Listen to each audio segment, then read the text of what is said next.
would be the workup? So this is what one does. First of all, one does a routine electrocardiogram, which, as you know, if the child is not having the tachycardia, may be completely normal. However, and I will show you a couple of EKGs with this, you may see something on the electrocardiogram that gives you a clue, something called pre-excitation, often referred to as Wolff-Parkinson-White. If you see that... What's Wolff-Parkinson-White?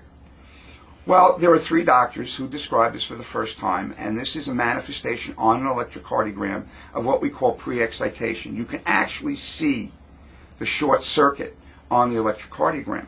And that tells you, if you see that in a patient that's complaining of a rapid heartbeat, you can pretty much say that that person is having supraventricular tachycardia. You get a cardiogram on day 1 of a child's life, or day 3,000 of a child's life, you would see something consistently? Well, unfortunately, it's not necessarily so, and I'll show you strips of a baby who actually has pre-excitation sometimes, and other times it's not there. So Wolff-Parkinson-White can be or not be seen in a cardiogram? Right, it's there inside the heart, but it's not necessarily manifest or obvious on the electrocardiogram.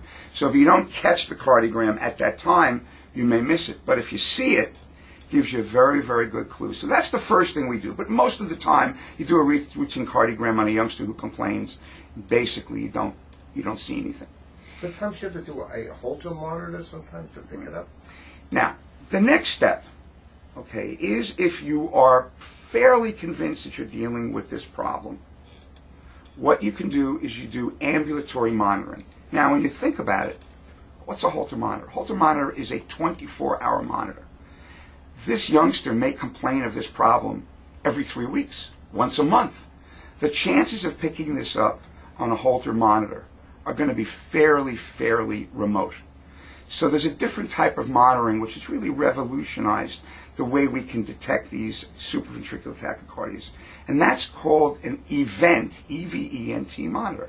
What the event monitor is, the child, the family, keep this with the youngster all the time. It's not hooked up. It does not necessarily have to be hooked up.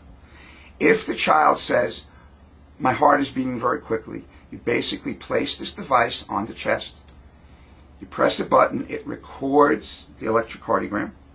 You then transmit it over a phone to a center where they can print out the electrocardiogram and then forward it either by email or fax to the cardiologist. That generally we give the patient for about a month, and we can renew it until we document one of the episodes the child's complaining of. Now, if it turns out it's sinus tachycardia, which it often does, we can just tell the family. Wait. Sinus tachycardia. What do you mean by the term sinus tachycardia? Well, as I mentioned, sinus tachycardia is a normal rapid heartbeat due to a stimulus. Let's say the child's getting nervous, or he's in school and he's frightened or something, and he feels his heart beating quickly. That is the normal response. So the child may have a heart rate of 120, but it's a perfectly normal electrocardiogram. So a resting heart rate be considered a sinus tachycardia is what number? It varies from age to age. In a baby, sinus tachycardia might be 160, 170. In a teenager, it's probably 100. Because remember, younger children, the younger you are, the faster your normal resting heartbeat. So it's very different in a newborn baby versus an older child.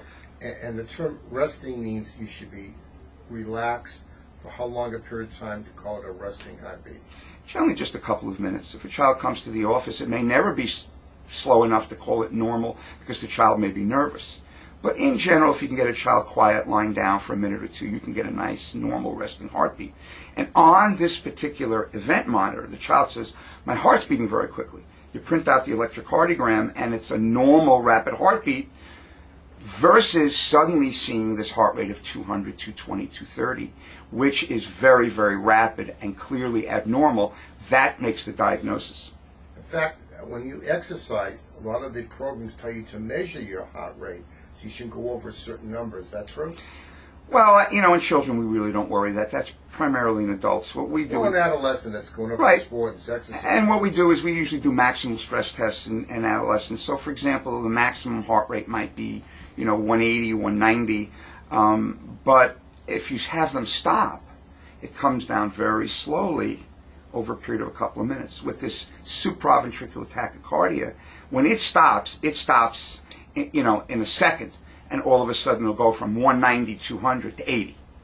And that's the hallmark. It's like a switch that's turned on and off? Exactly. And that's how I describe it when I ask the patient, when it's over, do you know it? And they'll say it's like a light switch. The other thing is children that have this supraventricular tachycardia, if they can give a good history, often will tell you they don't feel quite right. They feel a little nauseous, they feel a little weak, and there's like a